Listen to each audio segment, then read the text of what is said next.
मुल्क का, किसका? किसी का नहीं। ना हक रास्ते में चलने वालों की जानों को लेना।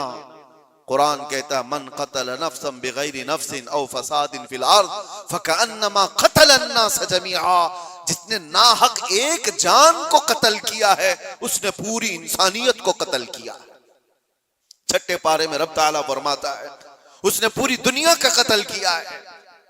लोग क्या समझते हैं ये ब्लास्ट कर लेना, किसी भी इलाके में जाकर के बारूद से उड़ा दिया जाना, इसको जिहाद से ताबीर करते हो? जिहाद की वो जो आला और पाकीज़ा सूरत है उसको मस्ख करते हैं, उसको लोगों के दरमियान बुरी शक्ल पेश करने के लिए। मैंने तो कभी आज तक ये महसूस भी नहीं किया। इराक के भी बहुत सारे सफर किए। चंद सालों पहले पूरी दुनिया में ISIS ने अपनी दहशत पैदा करके रखी थी। क्या थी ये जमात? कभी भी करीब से देखने वाला और पढ़ने वाला समझ सकता था इस्लाम की बूबास भी इन्हें नहीं लगी।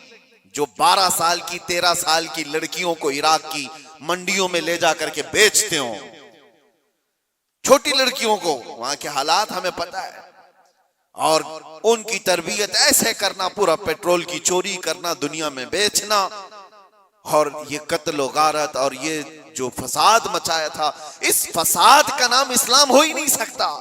और इसीलिए मैंने सबसे पहले आयत क्या पढ़ी, वला तुफसिदू फिल अर्दि बअद इस्लाहिहा। रब ताला फरमाता है इस पूरी जमीन पर कहीं फसाद मत मचाओ इसकी इस्लाह किए जाने के बाद। अरे मियां यहां कचरा डालने की इजाजत नहीं है, तुम खून बहाने की बात करते हो। हाँ, मोहम्मद अरबी सल्लल्लाहु तआला अलैहि वसल्लम का वफादार जो होगा, अरे शेर तो मैदानों में लड़े जाते हैं, मुकाबला होगा तो मैदानों में मुकाबला होता है। यूं नहीं होता कि नाहक कोई भी रास्ता चलने वाले की जान ले ली जाए और उसको कहा जाए कि ये जिहाद है, ये जंग है, ये बदला है, ये इंतकाम है। हरगिज नहीं। मैं सख्त मजम्मत करता हूं ऐसे तमाम गतिविधियों का। कोई भी नौजवान इस तरह की हरकतों में मुलव्विस होता है तो जानते हैं इसका नुकसान कितना लंबा होता है, कितना लंबा नुकसान होता है।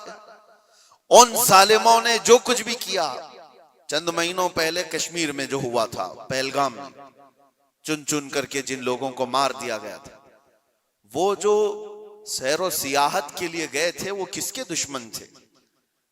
किसके दुश्मन थे?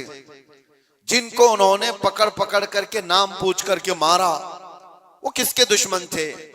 क्या इस्लाम के दुश्मन थे, मुसलमानों के दुश्मन थे, या तुम्हारे कुरान हदीस किसी की दुश्मनी की थी जिनको पकड़ के मारा गया?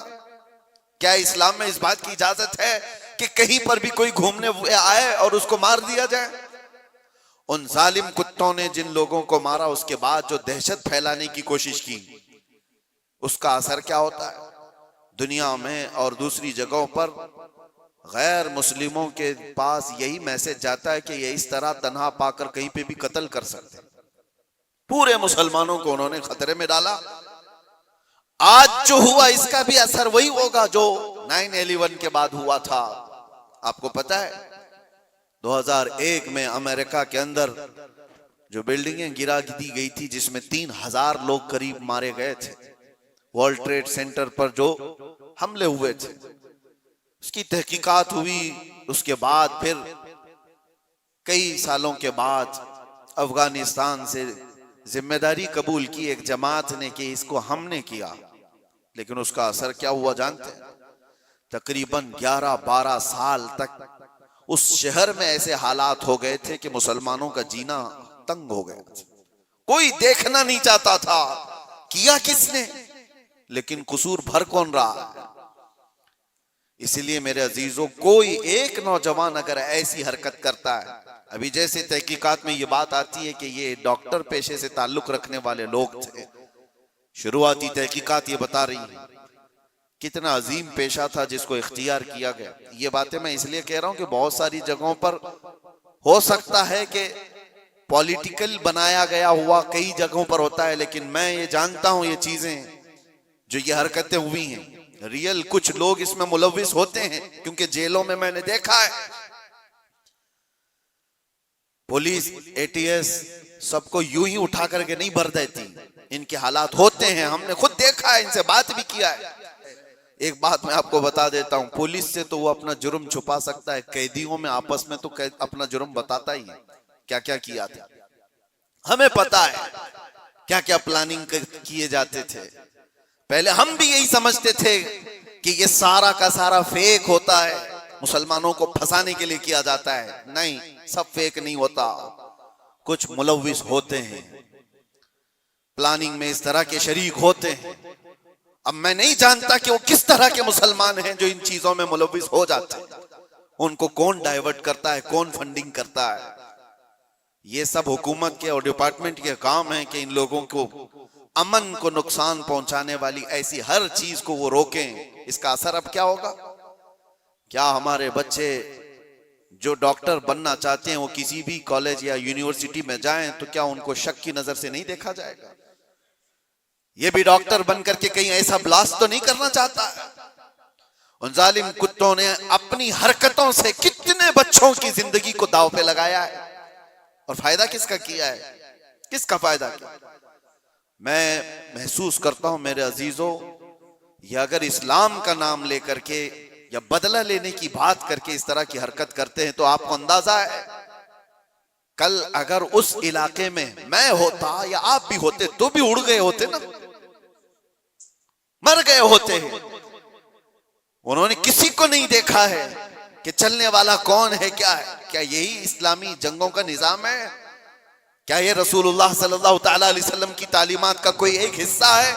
सुनो, मेरे आका सल्लल्लाहु तआला अलैहि वसल्लम प्रॉपर जंग में भी जब भेजते थे तब भी सहाबा को फरमाते थे, रास्ता चलते हुए कोई बैठा हुआ आदमी हो तो उसकी तरफ तलवार नहीं उठाना। मेरे आका सल्लल्लाहु अलैहि वसल्लम, ये तो जंग की हालत भी नहीं है अभी हमारी, कहीं जंग की हालत में है हम लोग?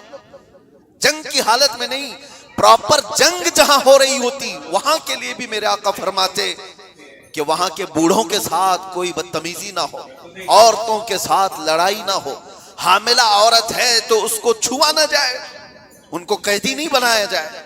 और ये तो छोड़े, नबी पाक सल्लल्लाहु अलैहि वसल्लम अपने सहाबा को जब भेजते तो ये भी तालीम देते कि जिस इलाके में जा रहे हो उनकी जो भी इबादत गाह है, इबादत गाह को तोड़ फोड़ नहीं करोगे, वहां के दरख्तों के पत्ते नहीं उखाड़ोगे, जो तुमको मारने की कोशिश किया उसके साथ तुम्हारी लड़ाई होगी। ये निजाम था। और यहां बैठे बैठे किसी को उड़ा देना, इस्लाम से कोई, मेरी इन बातों को कुछ लोगों तक मुझे पता है पहुंचती होंगी और वो शिद्दत पसंदी में कहते हैं कि शायद ये भी यहाँ की मसलहत पसंदी और हिकमत पसंदी के एतबार से बात कर रहे होंगे। हमको ये सारी मसलहत पसंदी की जरूरत भी नहीं, हम किसी की जी हुजूरी करने के लिए बात नहीं कर रहे हैं। हम बात इसलिए कर रहे हैं कि मेरे दीन पर जब कभी धब्बा लगने की सूरत आए तो हम चीख करके बोलेंगे, चाहे वो हमारे अंदर मौजूद कोई मुनाफिक हो उसको भी पकड़ करके हम बेनकाब करेंगे कि इसका ताल्लुक मेरे मुस्तफा की जात से हो ही नहीं सकता। इसलिए हमें बोलना जरूरी है, चाहे वो इस्लामी नाम से कोई मुल्क भी हो, पाकिस्तान, अफगानिस्तान, इराक, शाम, कहीं पर भी पनपने वाले, हम सबसे पहले टटोल करके देखेंगे। तुम्हारे चेहरे को देखकर, तुम्हारी दाढ़ी को देखकर